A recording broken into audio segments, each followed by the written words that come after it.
Assalamualaikum warahmatullahi wabarakatuh. Nama saya Nur Hazwani binti Muhammad Rosli, C16A0298. Saya pelajar dari FTKW berjurusan Tekstil dan Fashion. Saya akan membentangkan tajuk tesis saya yang bertajuk Pengaplikasian motif geometri yang berinspirasikan seni bina masjid kristal pada pakaian kasual. Pada bab 1, saya akan menerangkan tentang pengenalan tentang batik. Perkataan batik berasal daripada Jawa iaitu amba yang bermakna menulis dan titik, membuat titik. Batik merupakan sehelai kain yang mempunyai corak yang menarik. Batik juga terdiri daripada pelbagai teknik iaitu teknik canting. Dalam kajian saya ini, saya akan menggunakan teknik batik tulis atau batik canting, merupakan salah satu kaedah untuk menghasilkan batik melalui cara melukis sesuatu motif di atas sehelai kain kosong. Untuk menghasilkan sesuatu motif batik, pencanting haruslah mempunyai kepakaran yang tinggi. Batik canting atau tulis ini menggunakan bahan yang sama seperti batik lain, iaitu dengan cara melukis menggunakan lilin. Batik tulis menggunakan kaedah melukis menggunakan tangan. Penyataan masalah. Masalah dalam kajian ini adalah kurangnya minat golongan muda terhadap batik. Hal ini disebabkan oleh citarasa golongan muda pada masa kini lebih tertarik kepada motif dan rekaan yang ringkas tetapi menarik. Pada masa kini, batik hanyalah boleh dipanggil sebagai batik sekiranya terdapat motif flora dan alam sekeliling sahaja. Ianya menjadikan batik sebagai satu platform yang terhad.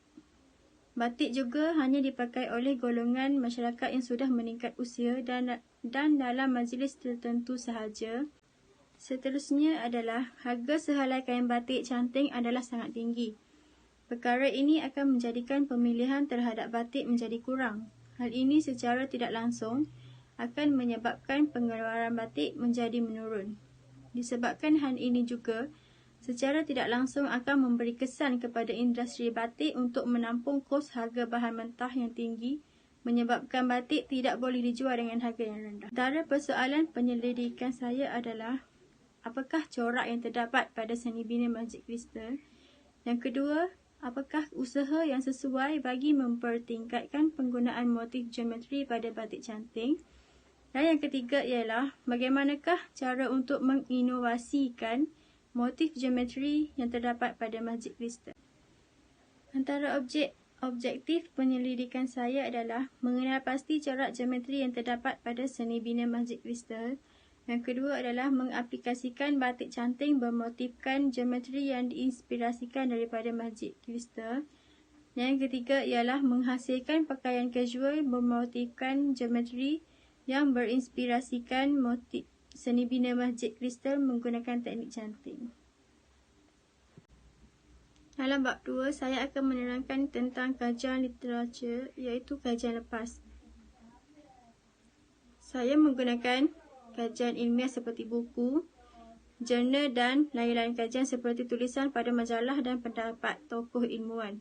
Kajian ini merujuk kepada hal-hal yang berikut. Laporan terdahulu, Kuzamzam dan dalam Haziah 2006 berkata, kebanyakan corak batik yang dihasilkan adalah hanya mengikut motif flora dan alam sekeliling sahaja.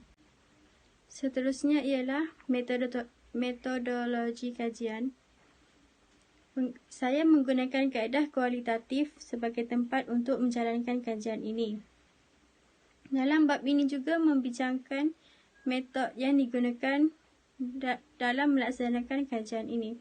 Ianya bertujuan untuk memberi penjelasan bagaimana kajian ini dijalankan. Antara cara yang digunakan ialah data sekunder, iaitu saya mengunjungi perpustakaan untuk mencari maklumat yang berkaitan dengan kajian yang dikaji.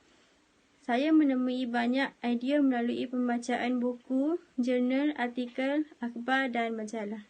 Seterusnya ialah menggunakan data primer, iaitu kaedah pemerhatian. Yang kedua ialah kaedah temu bual. Batasan kajian saya hanyalah tertumpu kepada golongan remaja yang terdapat di Kota Baru, Kelantan sahaja. Respondennya pula hanyalah berumur dari 18 hingga 26 tahun. Sekali kesimpulan, dengan melakukan kajian seperti ini, ianya dapat membuka mata dan minda masyarakat tentang kepelbagaian motif dalam penghasilan batik dan tidak hanya tertumpu kepada motif flora sahaja.